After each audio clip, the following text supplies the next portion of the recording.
Hello everyone, welcome back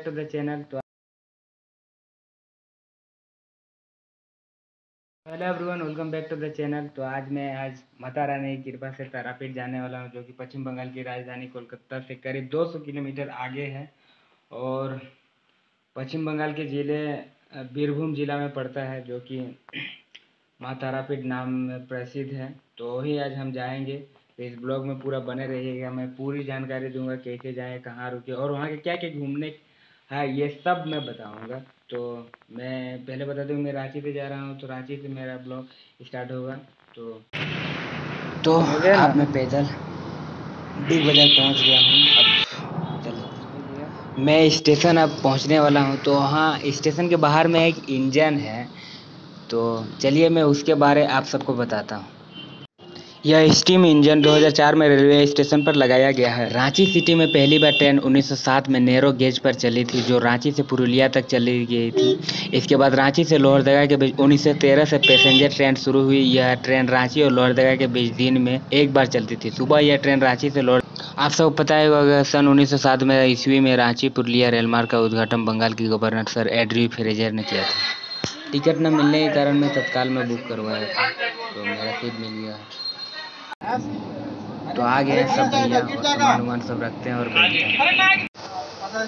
तो थोड़ा वक्त टाइम पास करते हैं, क्योंकि 8-9 घंटे का रास्ता है, तो लूडो खेलते हैं।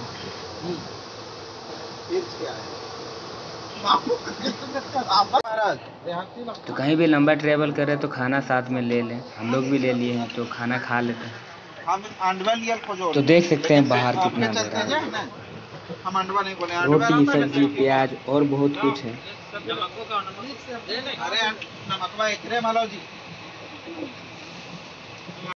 देखिए, हम लोग तारापीठ जा रहे हैं माता के दर्शन के लिए। रात्रि भोजन कर रहे हैं। अभी रात्रि का हम लोग भोजन कर रहे हैं। करिएगा भोजन। जय माता रा। जय माता रा। तो हम सब मुरी स्टेशन पहुंच गए हैं और कुछ खाना लेते हैं। तो सुबह 4:30 बजे हम लोग रामपुर हाट जंक्शन रेलवे स्टेशन पहुंच गए हैं। पश्चिम बंगाल के बीरभूम जिले का रामपुर हाट स्टेशन आप सब देख सकते हैं। ऑटो ले लिए, अब चलते हैं। तो यहाँ पे हम लोगों ने 2 दिन का रूम बुक किया। तारापीठ पहुँच गए। अगर आप भी तारापीठ मंदिर जाने का प्लान बना रहे हैं तो यह ब्लॉग पूरा देखें। तारापीठ पहुँचने में कोई परेशानी नहीं होगी।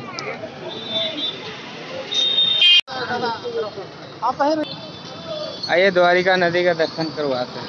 पहले इस गांव का नाम चांदीपुर हुआ करता था, लेकिन इसे अब तारापीठ में बदल दिया गया है, क्योंकि बंगाली में नेत्रों गोलोक को तारा कहते हैं। तारापीठ मंदिर में माँ तारा को समर्पित है। हिंदू परंपराओं के अनुसार माँ तारा को महान ज्ञान के इस 10 देवियों में से दूसरा माना जाता है।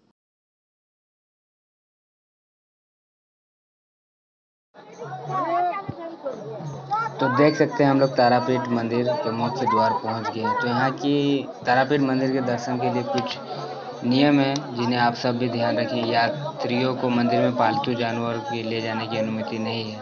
प्लस पर्यटक मंदिर के अंदर फोटो नहीं ले सकते हैं, क्योंकि उसके लिए अनुमति नहीं है। मंदिर में प्रवेश के लिए सफाई रखना बहुत जरूरी है। यात्रियों को तारापीठ मंदिर में पवित्रता को बनाए रखना बहुत जरूरी होता है। बात करें अगर मंदिर खुलने का, तारापीठ मंदिर खुलना और बंद होने का समय, तो सुबह 6 बजे से शाम 9 बजे तक का है। उस समय में भक्त दर्शन के लिए जा सकते हैं। तो हम लोग बाबा के पास आ गए हैं। गंगा जल ले लेते हैं थोड़ा शुद्ध, और प्रसाद लेके मंदिर प्रांगण चलते हैं।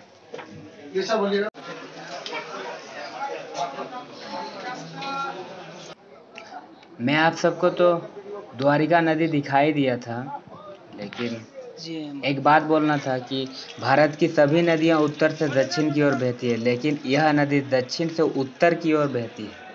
तारापीठ राजा दशरथ के कुल पुरोहित वशिष्ठ मुनि का सिद्धासन और तारा माँ का अधिष्ठान, इसीलिए यहाँ हिंदुओं का महातीर्थ कहलाता है। यहाँ पर सुदर्शन चक्र से छिन्न भिन्न होकर देवी सती की आँख की पुतली का बीच का तारा गिरा था, इसीलिए इसका नाम तारापीठ है। अगर बात करें पौराणिक कथा के अनुसार, सती के पिता दक्ष प्रजापति ने महायज्ञ का आयोजन किया तो उसने भगवान शिव को यज्ञ में आने का निमंत्रण नहीं दिया। सबके मना करने के बाद समझाने पर भी सती बिना निमंत्रण के ही पिता के यज्ञ में सम्मिलित होने के लिए आ गई। उस समय दक्ष ने सती के समझ अनुपस्थित भगवान शिव को बड़ा बुरा भला कहा और उन्हें कठोर अपशब्द कहे। अपने पति का अपमान सहन न कर पाने के कारण सती ने यज्ञ का अग्निकुंड में कूदकर सूर्य को भस्म कर दिया। उनके बलिदान करने के बाद शिव विचलित हो उठे और सती के शव को अपने कंधे पर लेकर आकाश मार्ग पर चल दिए। तीनों लोग को भ्रमण करने लगे। उनके क्रोध से सृष्टि के समाप्त होने का भय देवी देवताओं को सताने लगा। सभी ने भगवान विष्णु से प्रार्थना की। जब भगवान विष्णु ने अपने चक्र से सती के शव को खंडित कर दिया, सती के शरीर टुकड़े जहाँ जहाँ गिरे वहाँ शक्तिपीठ अस्तित्व में है। माना जाता है कि तारापीठ वहाँ स्थान है जहाँ सती के तीसरे नेत्र का निपात हुआ था।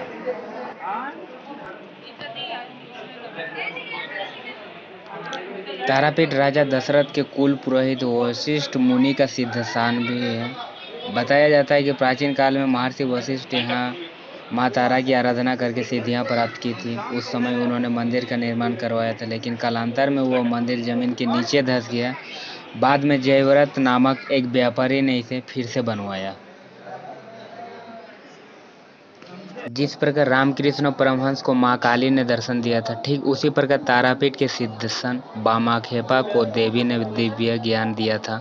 मां महाकाली ने इन्हें शमशान में दर्शन देकर कृतार्थ किया था। लिहाजा तारापीठ तांत्रिकों के लिए भी विशेष स्थान माना जाता है। तारापीठ से 2 किलोमीटर की दूरी पर अटला गांव है, जहां बामाखेपा का जन्म हुआ था। गरीबी और विपत्ति से जूझते हुए उन्होंने मां की आराधना की और अल्पायु में सिद्धि प्राप्त की।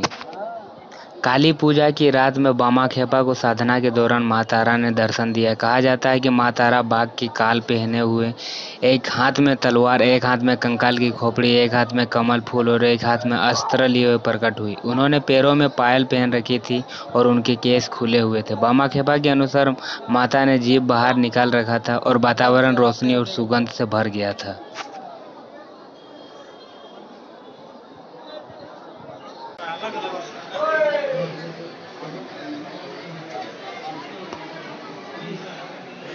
मामा इधर देखिए तो। मामा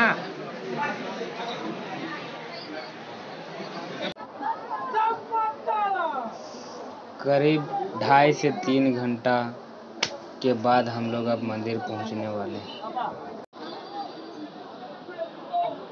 तो देख सकते हैं कितना भीड़ है और यहाँ तक ये भी नहीं, सुबह रात से इतना है, इससे भी ज़्यादा रात में था।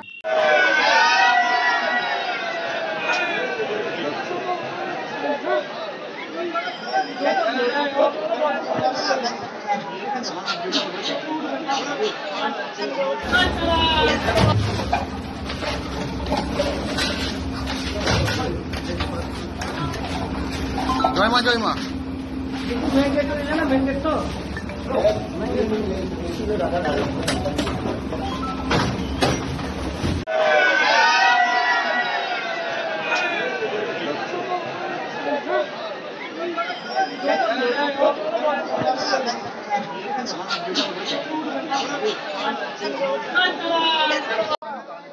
तो हम लोग मंदिर से दर्शन करके बाहर निकल गए हैं।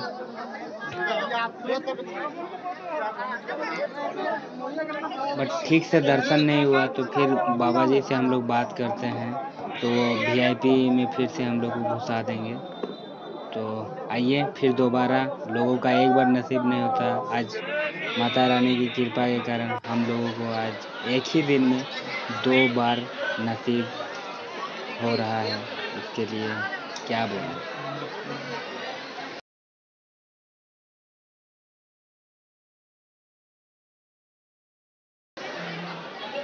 निकल गए हैं। चलिए अब भोले शंकर जी का जो बाहर में छोटे छोटे मंदिर हैं उन सब का पूजा करते हैं। तो देख सकते हैं कड़कड़ाती धूप के साथ और कितना भक्तजन यहाँ पे आए हैं। अभी तो हम लोग मंदिर के सामने इसलिए कम दिख रहा है, नहीं तो लाइन इतना घुमावदार है कि बोलना कि अगर किसी को मन्नत मांगना हो तो उस जगह से लेके यहाँ पे बांध सकते हैं। लिक्विड वाला लिक्विड बढ़िया होना चाहिए और चीनल फिनल नहीं होना चाहिए, खराब नहीं होना चाहिए। और खड़ा हल्दी खड़ा वाला डेरा वाला, हाँ डेरा वाला दो ऐसा रहेगा ना तो अच्छा मसाला ऐसा होगा। और दो चंगा वाला हल्दी। तो पंडित जी हम लोगों को माता रानी का ये दिए थे, तो उसका ये बता रहे थे कि उसमें कैसा करके रखना है, पूजा करना है। तो लेके हम लोग निकल गए हैं। अब चलते हैं शमशान घाट तरफ, और यहाँ की भी पूरी जानकारी जितना हो सके मैं आप सबको बताता हूँ। अगर बात करें तारापीठ मंदिर में मनाए जाने वाले त्योहारों में संक्रांति मेला शामिल है, जो हिंदू महीने के प्रत्येक संक्रांति के दिन होता है। डोला पूर्णिमा जो फरवरी मार्च के दौरान आयोजित की जाती है। बसंती का पर्व जो चैत्र मार्च अप्रैल महीना के दौरान मनाया जाता है। मामा पूर्णिमा जो लेता है जुलाई अगस्त के दौरान। चैत्र पूर्व जो चैत्र महीने के प्रत्येक मंगलवार को आयोजित किया जाता है। मंदिर में आयोजित एक और बहुत महत्वपूर्ण और सबसे प्रसिद्ध त्योहार तारापीठ अमावस्या वार्षिक उत्सव है, जो हर साल अगस्त में आयोजित किया जाता है। अगर बात करें माँ तारा का प्रसाद, तो माँ तारा को नारियल, इलायची दाना, पेड़ा और चुनरी चढ़ाने का रिवाज है। श्रृंगार के लिए चुनरी साड़ी के साथ आलता भी चढ़ाया जाता है। तो हम लोग शमशान घाट पहुंच गए हैं। तो यहाँ बामा खेपा बहुत प्रचलित है, तो चलिए उनके बारे जानते हैं। तो बामा खेपा एक अघोरी तांत्रिक और सिद्ध पुरुष है। तारापीठ से 2 किलोमीटर दूरी स्थित अटला गांव में सन 1244 के फागुन महीने में शिव चतुर्दशी के दिन बामा खेपा का जन्म हुआ था। उनका पिता का नाम सर्वानंद चट्टोपाध्याय तथा माताजी का नाम राजकुमारी था। इनका बचपन का नाम भवाचरण था और छोटे भाई का नाम रामचरण था। 4 बहनें थी और एक बहन का लड़का भी इनके पास ही रहता था। इस तरह परिवार में 9 सदस्य थे। आप सबको पता ही होगा, 18 वर्ष की अल्पायु में विश्वास के बल पर बामा खेपा की सिद्ध प्राप्ति हुई और वे संसार में पूज्य हुए। जिस प्रकार वे परमहंस रामकृष्ण के दक्षिणेश्वरी में माँ काली के दर्शन हुए थे, उसी प्रकार बामा खेपा को भी तारापीठ के महाश्मशान में माँ तारा का दर्शन हुए थे। बामा खेपा को माँ का दर्शन शायद वो भाद्रपद मास की शुक्ल पक्ष की तृतीया तिथि थी, मंगलवार का दिन था। भागवती माँ तारा की सिद्धि का परम सिद्ध मुहूर्त रात का समय था। बामा खेपा जलती हुई चिता के बगल में शमशान में बैठा हुआ था। तभी नीले आकाश में ज्योति फूट पड़ी और चारों तरफ प्रकाश ही प्रकाश फैल गया। उसी प्रकाश में वामाचरण को माँ तारा का दर्शन हुआ। मैं एक चीज़ बताने ही भूल गया था, रामपुर रेलवे स्टेशन से तारापीठ सबसे नज़दीक है और यह शहर लगभग 6 किलोमीटर पर स्थित है।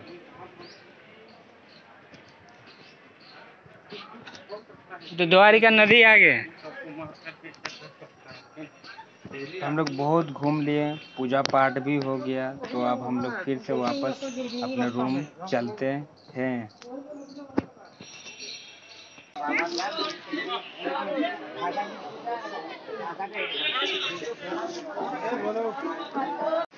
वक्त हो गया शाम का, अब हम लोग आरती करने जा रहे हैं और ये लोग सब सूते थे।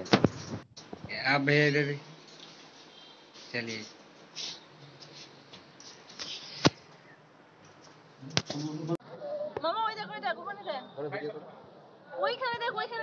बात करें अगर रात की, तो प्रातः 4 बजे मंदिर के पुल प्रांगण में पश्चिम की तरफ से मुख कर विश्राम मंच बनाया गया है। सुबह में मंगला आरती हुई, उसके बाद माँ तारा को वैदिक रीति के मुताबिक शीतल भोग दिया गया। दोपहर को फल भोग दिया गया और संध्या को आरती के वक्त पूजा संपन्न होगी। और रात के समय तारा माँ को अन्न का भोग लगाने का रिवाज रहा है।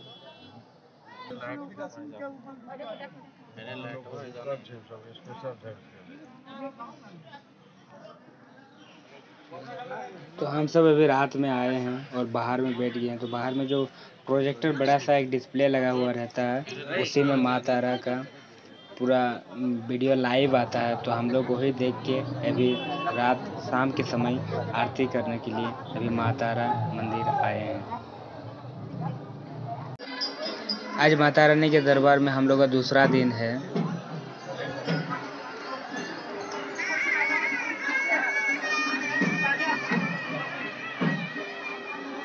और आज माँ तारा का विशेष हम पर कृपा है, और वह कृपा इसलिए जो जनरल लाइन रहता है ना जाने रात को 3 बजे से लगे हुए रहते हैं, रात 3 बजे से उससे भी पहले लगे हुए रहते हैं, लेकिन उस लाइन में हम लोग आज मंदिर के सामने ही घुस गए और कोई कुछ नहीं बोला। इतनी आसानी से हम लोग दर्शन कर पा रहे हैं। कल तो 2.5 से 3 घंटा लग गया था, लेकिन आज हम लोग को लगता है आधे घंटे में ही हम घुस जाएंगे।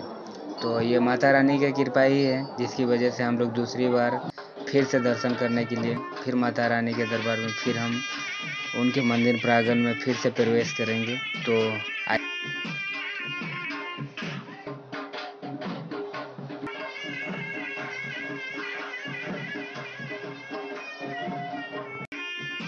कल संडे था, लेकिन आज भी देखिए कितना ज़्यादा भीड़ है। तारापीठ मंदिर जाने का सबसे अच्छा समय सितंबर से मार्च के महीने का दौरान होता है, क्योंकि इस दौरान गर्मी कम होने के कारण मौसम सुखद होता है। नवंबर से दिसंबर के महीने पर्यटक द्वारा सबसे ज़्यादा पसंद किए जाने वाला समय है, क्योंकि इस दौरान मौसम ठंडा होता है। दुर्गा पूजा एक और शुभ अवसर है जब पर्यटक अपने शहर में उत्सव का अनुभव करने के लिए मंदिर की यात्रा पूरा 20 किलोमीटर है, 22 किलोमीटर और 22 किलोमीटर में सब मंदिर। वो मंदिर का फोटो दिखाइए ना भैया। जिंदा मछली घूमने के लिए जा रहे हैं दोस्त। ये पूरे मंदिर हम लोग अभी घूमेंगे। जो सबसे पहले इस्कॉन से स्टार्ट करेंगे। लेकिन ये वाला कौन मंदिर जानते हैं? गर्मा गर्म अगर झोर मिल जाओ ना तो वहाँ भादुरा काम में आ जाता। वही इस्कॉन से स्टार्ट आप लोग धान होच्छे इधर पाके छे पूरा धाने लगा छे। हां पूरा धाने लगा छे इधर इधर फूटे छे ओई दिके फूट गए छे।